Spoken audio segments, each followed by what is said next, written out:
రంతిదేవుడు. మనం దానం అంటే కర్ణుడనే గుర్తు చేసుకుంటాం, కానీ రంతిదేవుడు అంతకు మించిన దానం చేశాడు. రంతిదేవుడు భరతుని వంశంలో జన్మించాడు. రంతిదేవుని మహిమలు దేవతలు మానవులు కూడా కీర్తిస్తారు. అతని కీర్తి ఇహపరాల్లో సుప్రసిద్ధమైంది. రంతిదేవుడు ఒకసారి దైవవశం 48 రోజులు ఉపవాసం చేయవలసి వచ్చింది. తరువాత అతనికి నెయ్యితో వండిన అన్నం లభించింది. రంతిదేవుడు దాన్ని తన వారందరితో కలిసి భుజించే లోపల ఒక బ్రాహ్మణుడు అతిథిగా వచ్చాడు.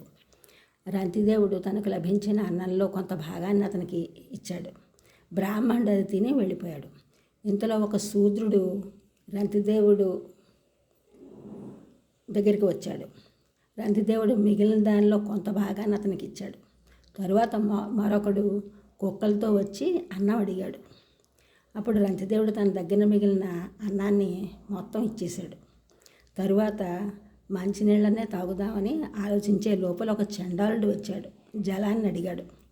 దాదాపు దప్పికతో మూర్ఛ వచ్చే పరిస్థితిలో ఉన్న రంతిదేవుడు తన దగ్గర ఉన్న జలాన్ని చండాలనికి ఇచ్చివేశాడు.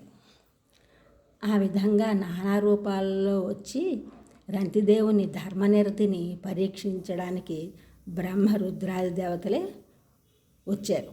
అయినా దేవతల నుండి ఏదో ఒక కోరిక పొందాలనే వాంఛ రంతిదేవునికి లేదు.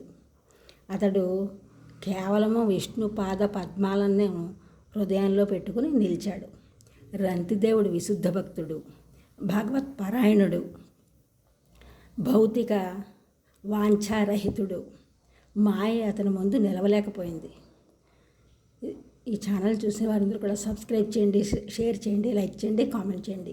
సబ్స్క్రైబ్ చేసిన వారందరికీ కూడా కృతజ్ఞతలు. షేర్ చేసిన వారు, లైక్ చేసిన వారు, కామెంట్ చేసిన వారు అందరికీ కూడా ధన్యవాదములు.